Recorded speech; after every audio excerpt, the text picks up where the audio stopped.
है।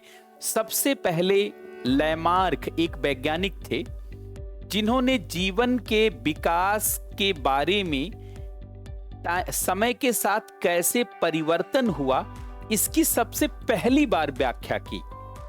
और लैमार्क ने क्या कहा? लैमार्क ने कहा कि अंगों के उपयोग, यूज, और अनुपयोग, डिसयूज, अर्थात अंगों के उपयोग और अनुपयोग के आधार पर जीव का विकास हुआ है।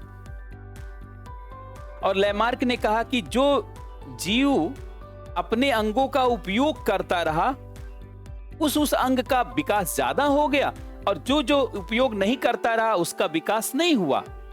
और उन्होंने दो एग्जाम्पल दिए, उनके दोनों एग्जाम्पल बड़े फेमस हैं।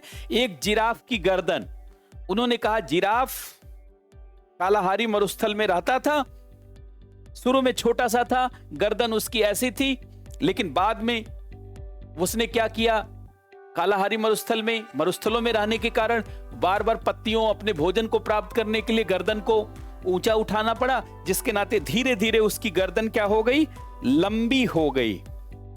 धीरे धीरे उसकी गर्दन क्या हो गई, लंबी हो गई। और दूसरा एग्जाम्पल दिया कि मनुष्य ने अपने पूंछ का उपयोग नहीं किया, जिसके नाते उसकी पूंछ समाप्त हो गई। ये लैमार्क ने ये थ्योरी दी, लेकिन ये थ्योरी बहुत दिनों तक चली नहीं। डार्विन जैसे आए, थ्योरी कट गई। डार्विन की थ्योरी बड़ी पॉपुलर हो गई। डार्विन ने थ्योरी ऑफ नेचुरल सिलेक्शन, प्राकृतिक वर्ण का सिद्धांत दिया, the natural selection, the theory of natural selection.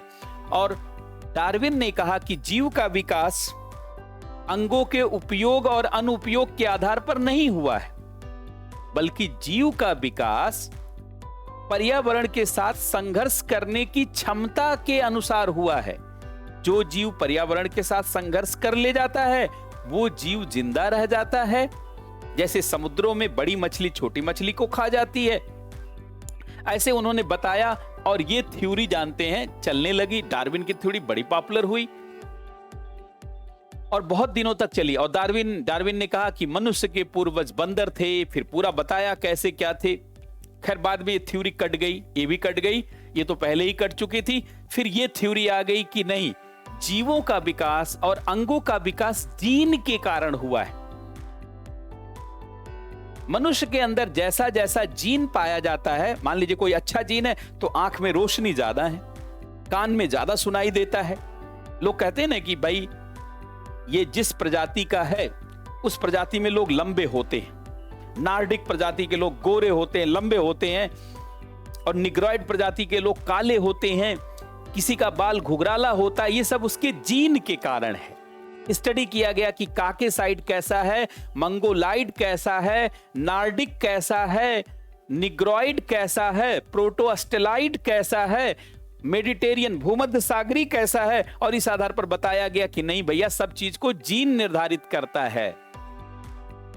लेकिन यह थ्योरी भी कट गई 2012 में फाइनली, और कहा गया कि अगर हर चीज जीन निर्धारित करता है तो नागासाकी हिरोशिमा में क्या हो गया। नागासाकी हिरोशिमा में जहां बम गिराया गया और सारे लोग लंगड़े लूले पैदा होने लगे। अगर जीन निर्धारित करता है तो लंगड़े लूले क्यों हो रहे हैं?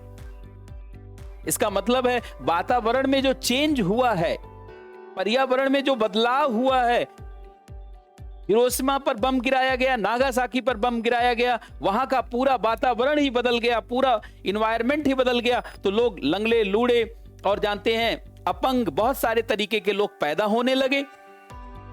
कई सारे और एग्जाम्पल दिए गए कि जहां आर्सेनिक की मात्रा ज्यादा है पानी में, वहां लोग अंधे पैदा होते हैं, और जहां फ्लोराइड की मात्रा ज्यादा है वहां लोगों के हाथ पैर जोड़ों में दर्द होने लगता है। जैसा पिएंगे पानी, जैसा खाएंगे अन्न, वैसा होगा मन, वैसा होगा जीवन।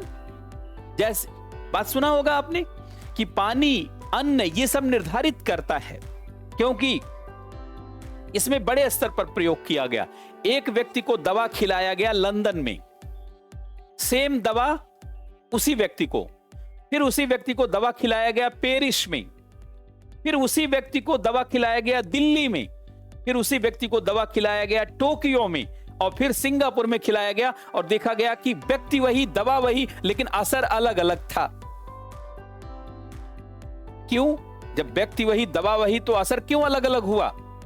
व्यक्ति वही तो जीन वही, सब कुछ वही। इसका मतलब पर्यावरण बदला है, वातावरण बदला। बहुत लोग कहते हैं, यहाँ दिल्ली मुखर्जी नगर में पढ़ने आते हैं तो कहते हैं सर मैं वही खाना खा रहा हूं जो गांव में खाता था, लेकिन दिल्ली में पेट खराब हो जा रहा है। खाना वही, व्यक्ति वही, तो फिर क्या अलग है? दिल्ली का पानी, दिल्ली का वातावरण। तो वातावरण भी जीव के विकास को निर्धारित करता है। इसीलिए पेरिस समझौता हुआ है और कहा जा रहा है कि वातावरण को, पर्यावरण को बर्बाद मत करो। आपकी सीमा वहीं तक है जहां तक दूसरे का उल्लंघन नहीं होता। पहले जब कोई जीव मर जाता था, पहले मान लीजिए कोई कीड़ा मकोड़ा मर जाता था तो लोग कहते थे कीड़ा मकोड़ा मर गया। अब कोई नहीं कहता। अब जब कोई कीड़ा मकोड़ा मरता है तो लोग कहते नहीं, कीड़ा मकोड़ा नहीं मर गया, हम भी मर गए उस हिस्से में जिस हिस्से में उससे जुड़े हुए थे। पहले कोई पेड़ कट जाता था, डाली टूट जाती थी, तो लोग कहते थे पेड़ कट गया, डाली टूट गई। अब कोई ऐसा नहीं कहता। अब लोग कहते पेड़ नहीं कट गया, हम भी कट गए उस हिस्से में जिस हिस्से में उससे जुड़े हुए थे। कोई भी जीव अकेले जीवित नहीं रह सकता। एक परितंत्र है, एक तंत्र है जो हमको जिंदा किए हुए है। कोई भी जीव अकेले जीवित नहीं रह सकता। एक इकोसिस्टम है जो हमको जीवन दे रहा है, जो हमको जीवन देता है। इसका मतलब मनुष्य नहीं पर्यावरण के मूल्य को निर्धारित कर सकता। वैल्यू ऑफ नेचर नहीं, वैल्यू इन नेचर। प्रकृति में स्वयं मूल्य है, प्रकृति का मूल्य मनुष्य नहीं निर्धारित कर सकता।